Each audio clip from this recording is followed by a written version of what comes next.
Cancer healer centre, a new beginning. अमेरिकेनं tariff वाढवल्यामुळे देशावर आर्थिक संकट. पंतप्रधानांनी बोलायला हवं. सर्व विषय बाजूला ठेवून लोकसभेत टॅरिफवर चर्चा व्हावी, उद्धव ठाकरेंची मागणी.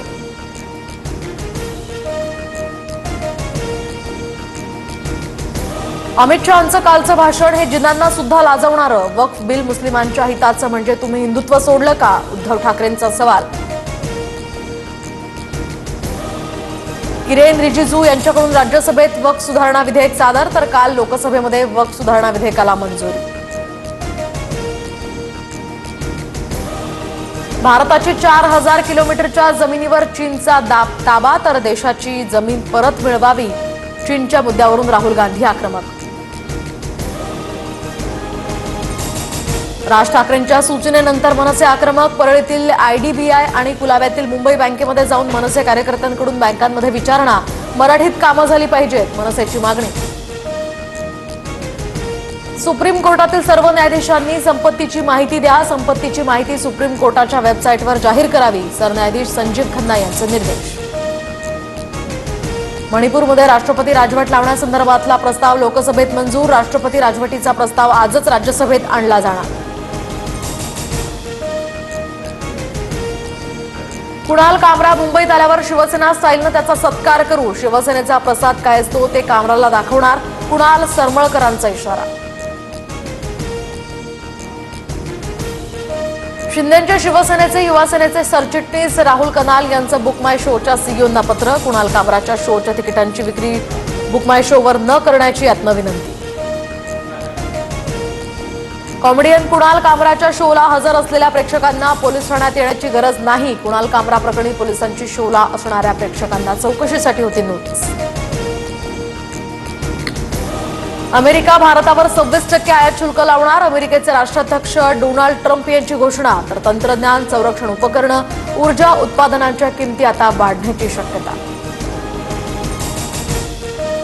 ट्रम्प टॅरिफचा शेअर बाजारावर परिणाम. तर सेन्सेक्स 500, निफ्टीमध्ये 130 अंकांची घसरण. ऑस्ट्रेलियाचा S&P मध्ये 3.5, टोकियोचा निकेई हा 3.4, तर दक्षिण कोरियाचा कोस्पी इंडेक्स 1.9% कोसळला. राज्यभरात अवकाळी पावसाचं सावट. नाशकात विजांच्या कडकडाटासह पाऊस झाल्यामुळे शेती पिकाचं मोठं नुकसान. तर नागपूरसह परिसरात झालेल्या अवकाळी पावसामुळे हजारो पोते धान्य भिजलं. राज्यात पुढील 4 ते 5 दिवस अवकाळीसह गारपिटीची शक्यता. मुंबईत आज तुरळक पावसाच्या सरी कोसळणार. कोल्हापूरच्या वडणगे गावातल्या महादेव मंदिराला शेजारील जमीन पुन्हा चर्चेत. तर परिसरातील जागेवर वक्फ बोर्डाचा दावा. शहांकडून सुद्धा काल लोकसभेत वडणगेतील मंदिराचा उल्लेख. सतीश सालियन यांच्या संपर्कात असलेल्या महिलेबद्दल दिशाला गैरसमज होते. दिशाच्या मृत्यूनंतर सतीश सालियन यांचा मुंबई पोलिसांना दिलेला जबाब समोर. गणवेशाची रंगसंगती निवडण्याचा अधिकार सुद्धा शाळांनाच. आता एक राज्य एक गणवेश योजनेमुळे प्रचंड गोंधळ उडाल्यानंतर महत्वाचा निर्णय. रेडी रेकनरचे दर ठरवण्यासाठी आता मायक्रो झोनिंग करणार. महसूल मंत्री चंद्रशेखर बावनकुळे यांचा निर्णय. प्रारूप आराखडा तयार करण्यासाठी 16 एप्रिलला बैठक. प्रशांत कोरटकरच्या वकिलांकडून आजच जामिनासाठी अर्ज केला जाण्याची शक्यता. तर काल काही कागदपत्र न मिळाल्यामुळे अर्ज दाखल करता आला नसल्याची माहिती.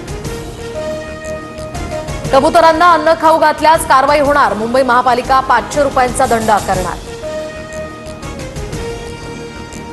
डोंबिवली युनियन बँक दरोडा प्रकरणी मोक्का आरोपींची आता सबळ पुराव्यांअभावी सुटका. तर साक्षीदारांच्या जबाबातील विसंगती आणि जप्त ऐवजाचे मूल्यांकन न झाल्यामुळे आरोपी निर्दोष मुक्त. प्लास्टिक फुलांवर बंदी नाही. केंद्र सरकारची उच्च न्यायालयात भूमिका. प्लास्टिकच्या फुलांचा एकेरी वापराच्या वस्तूंच्या यादीत सुद्धा समावेश नाही. Cancer healer centre, a new beginning.